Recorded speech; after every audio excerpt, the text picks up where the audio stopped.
حضرت حلیمہ فرماتی ہیں، میں پریشانی کی حالت میں مکہ پہنچی۔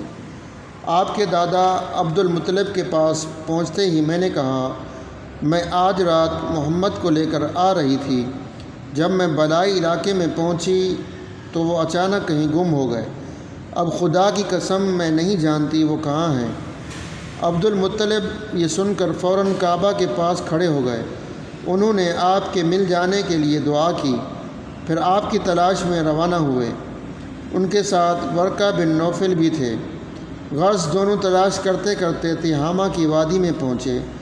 ایک درخت کے نیچے انہیں ایک لڑکا کھڑا نظر آیا۔ اس درخت کی شاخیں بہت گھنی تھیں۔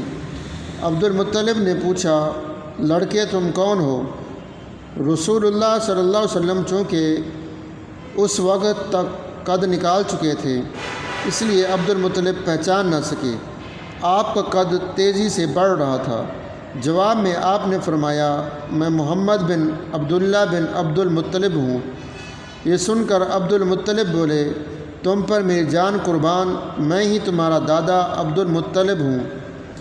پھر انہوں نے آپ کو اٹھا کر سینے سے لگایا اور رونے لگے۔ آپ کو گھوڑے پر اپنے آگے بٹھایا اور مکہ کی طرف چلے۔ گھر آ کر انہوں نے بکریاں اور گائیں ذبح کیں اور مکے والوں کی دعوت کی۔ آپ کے مل جانے کے بعد حضرت حلیمہ سعدیہ حضرت آمنہ کے پاس آئیں تو انہوں نے پوچھا، حلیمہ اب آپ بچے کو کیوں لے آئیں؟ آپ کی تو خواہش تھی کہ یہ ابھی آپ کے پاس اور رہیں۔ انہوں نے جواب دیا، یہ اب بڑے ہو گئے ہیں اور اللہ کی قسم میں اپنی ذمہ داری پوری کر چکی ہوں۔ میں خوف محسوس کرتی رہتی ہوں کہیں انہیں کوئی حادثہ نہ پیش آ جائے، لہذا انہیں آپ کے سپرد کرتی ہوں۔ حضرت آمنہ کو یہ جواب سن کر حیرت ہوئی اور بولی، مجھے سچ سچ بتاؤ ماجرا کیا ہے؟ تب انہوں نے سارا حال کہہ سنایا۔ حلیمہ سعدیہ نے دراصل کئی عجیب و غریب واقعات دیکھے تھے۔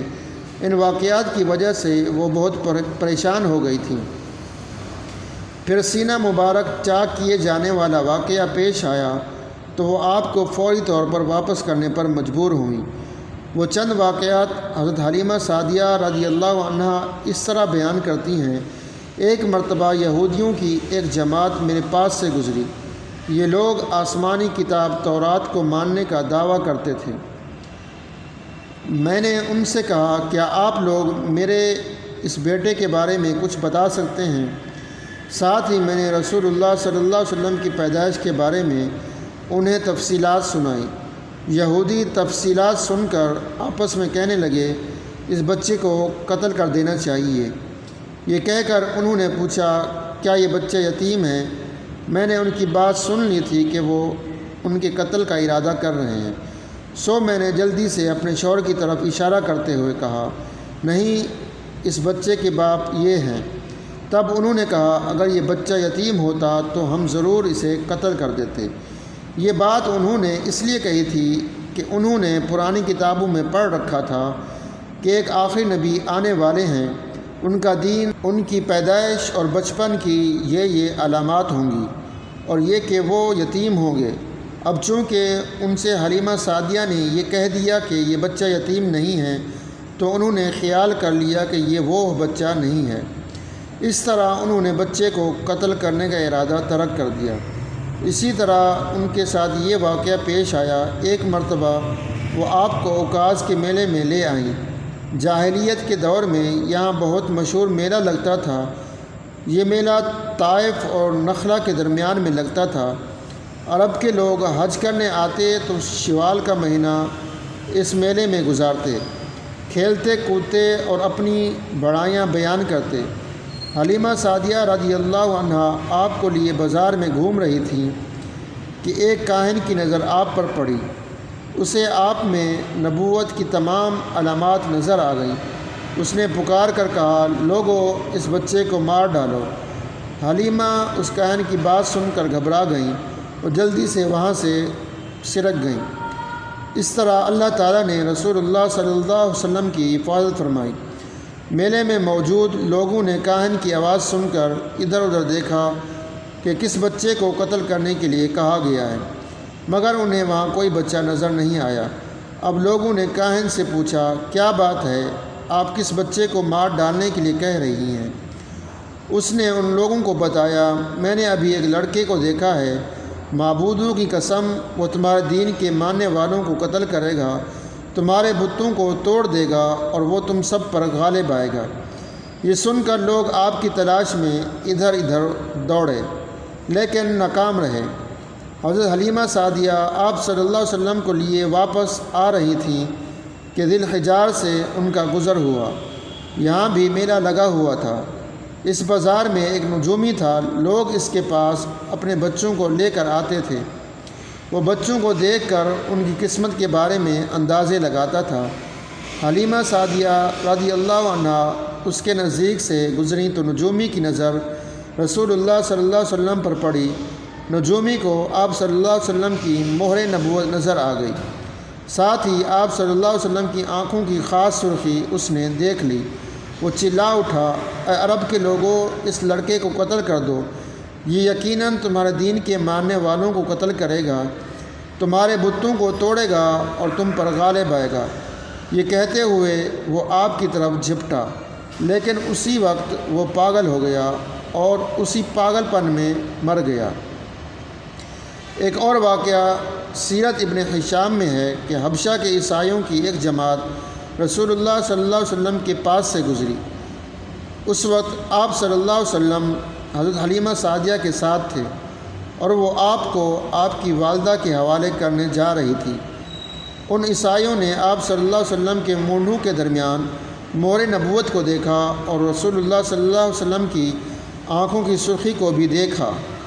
انہوں نے حلیمہ سعدیہ سے پوچھا، کیا اس بچے کی آنکھوں میں کوئی تکلیف ہے؟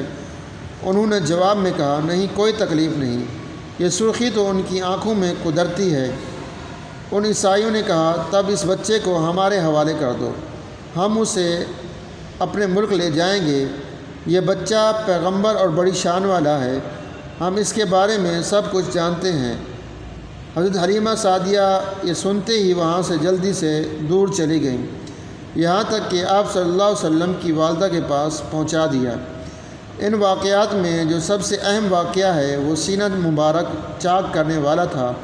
روایات سے یہ بات ثابت ہے کہ آپ صلی اللہ علیہ وسلم کے سینہ مبارک پر سلائی کے نشانات موجود تھے، جیسا کہ آج کل ڈاکٹر حضرات آپریشن کے بعد ٹانکے لگاتے ہیں۔ ٹانکے کھول دیے جانے کے بعد بھی سلائی کے نشانات موجود رہتے ہیں۔ اس واقعہ کے بعد حضرت حلیمہ سعدیہ اور اس کے خاوند نے فیصلہ کیا کہ اب اس بچے کو اپنے پاس نہیں رکھنا چاہیے۔ حضرت حلیمہ سعدیہ رضی اللہ عنہا نے آپ صلی اللہ علیہ وسلم کو حضرت آمنہ کے حوالے کیا۔ اس وقت آپ صلی اللہ علیہ وسلم کی عمر مبارک 4 سال تھی۔ ایک روایت یہ ملتی ہے کہ اس وقت عمر شریف 5 سال تھی۔ ایک تیسری روایت کے مطابق عمر مبارک 6 سال ہو چکی تھی۔ جب حضرت حلیمہ سعدیہ نے آپ صلی اللہ علیہ وسلم کو حضرت آمنہ کے حوالے کیا تو اس کے کچھ دنوں بعد حضرت آمنہ انتقال فرما گئیں۔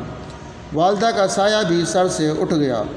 حضرت آمنہ کی وفات مکہ اور مدینہ کے درمیان ابوا کے مقام پر ہوئی۔ آپ کو یہیں دفن کیا گیا۔